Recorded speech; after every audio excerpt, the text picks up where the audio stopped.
What's going on, everybody, and welcome back to the channel. My name is Kramer, and in this video, I'm going to just be sharing the harsh realities, the truth about being a real estate investor, about being an entrepreneur, and just really open up to you guys. And I have plenty of videos talking about all the upsides and stuff, but in this video, I want to just share the realities that a lot of people, including myself, don't talk about a lot. So without further ado, let's go ahead and jump in. So I won't go into my full story in this video. I have plenty of other videos talking about exactly what I do. But for those of you who don't know, I'm a real estate investor. I have an Airbnb co-hosting business. I have a coaching business. I have a real estate community that I run. And I really could not be more thankful for where I'm at. Right now, I'm 23 years old. I've never worked a W-2 job in my life. Well, that's actually a lie. I worked in high school at a grocery store, stuff like that. But I'm talking about after college, I never got a traditional 9-to-5 job. I've been an entrepreneur since basically my sophomore year of college. And I've wanted to be an entrepreneur ever since I was a kid. So anyways, I'd say I have it really, really good right now. I'm going to Switzerland in a month. I'm spending a week and a half there.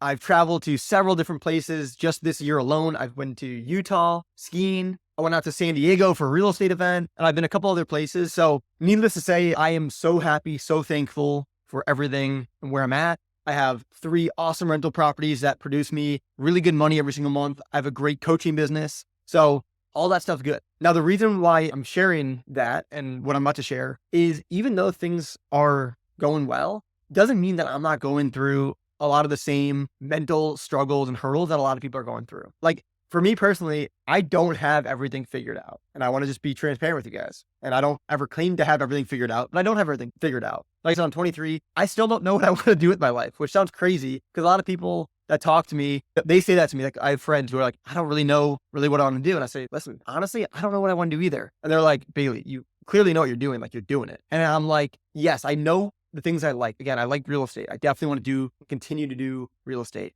But what I kind of realized is I'm just really enjoying the journey. I don't know my next 4 moves ahead of me, which seems scary for a lot of people, including myself, which like, I want to just know exactly how my future is going to play out, but I don't know. And that sometimes can be scary. I'm moving this year. So that's going to be a lot of new hurdles, new challenges, new environment, meeting new people, even though things are going really well on one front. And truthfully, like nothing is going bad. It's just that sometimes it's scary for the unknown of where I'm going to take my business, which direction I'm going to take my businesses. And I know a lot of people, like on the real estate topic, a lot of people who follow my channel, they don't have any investment properties yet. And they're looking to buy their first one. And buying that first one is super scary. Just like for me, buying my 4th one, my next ones, they're going to be scary as well. It doesn't necessarily become easier, I would say, money-wise, but it doesn't get less scary risk-wise or kind of those thoughts that hold you back from actually doing it. And what if this investment goes south? So a lot of those like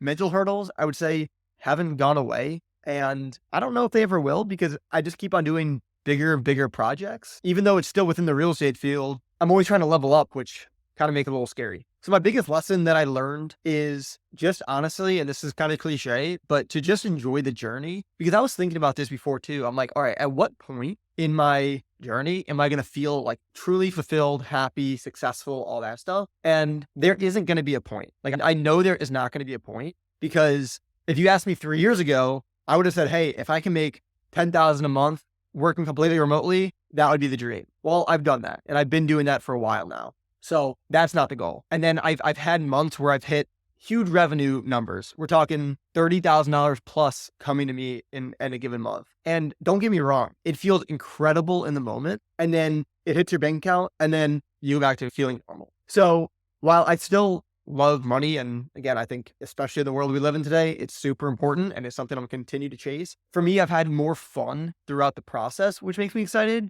But still, it's like I want more. I want more properties. I want more freedom. I want to be able to just do more. And I don't know, maybe that sounds greedy, but at the same time, I think that the beauty about living in America is we have the freedom to kind of create the lives that we want to live. So I almost feel like it's also my obligation and my duty to chase my goals because we have the opportunity to do so. Where in other countries, they don't always have the same options and choices we have. I'll tell you too, one thing that I kind of realized, and this kind of been something that maybe you guys will or will not relate to, but kind of like that classic kid or classic mindset of like, oh, when I hit 10,000, when I hit this, I'm going to buy a Ferrari, or when I do this, I'm going to do X, Y, Z. And so far in the past couple of years, the only thing that I bought for me besides investment properties, right? Like investment, the only thing that I bought for me on a personal level has been a car, and it's a Tesla, which also is for business though. And I do use it for business. So it's partially for me, partially a business expense. But I just realized, like,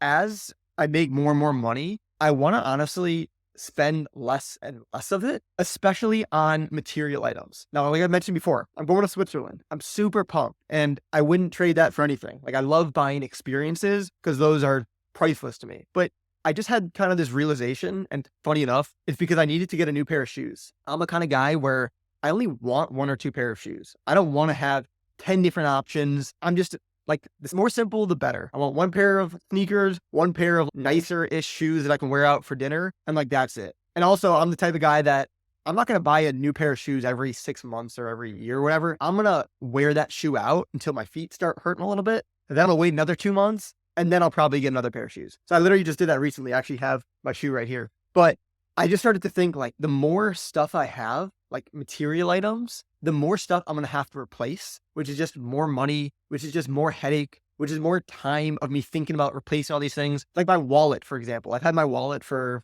a couple of years, and it's getting really worn out right now. And I'm like, oh, I have to replace that. I have to replace my shoes. I have to replace this. So I don't know, it just put me in some mindset where I don't really want material things because I just keep on having to replace everything. And yes, a lot of these things are lasting, a year or 2 years plus. But again, go back to the mindset of kind of where I'm at is I want to make more money. I want to buy more properties. Of course, I'm gonna have to put more money back into those properties, which I'm way more okay with spending money on my properties. I actually just got off the phone with my landscaper for one of my properties, and there's a couple like small things I want to do and invest back in the property. But when it comes to buying material things for me that aren't going to make me money, they just don't make me happy. And I don't know, that's just me. Maybe some of you guys will relate, maybe not.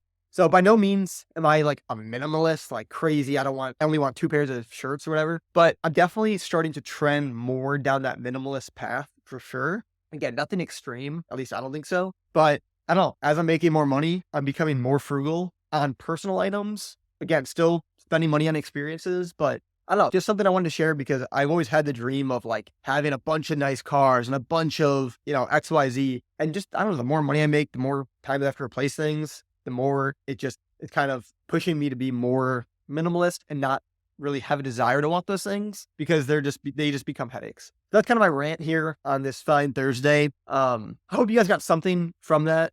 Maybe some of it will apply to you, but nonetheless, hope you guys got value. Let me know your thoughts in the comments below. Any certain thing touched you guys, and I will see you guys in the next video. Peace.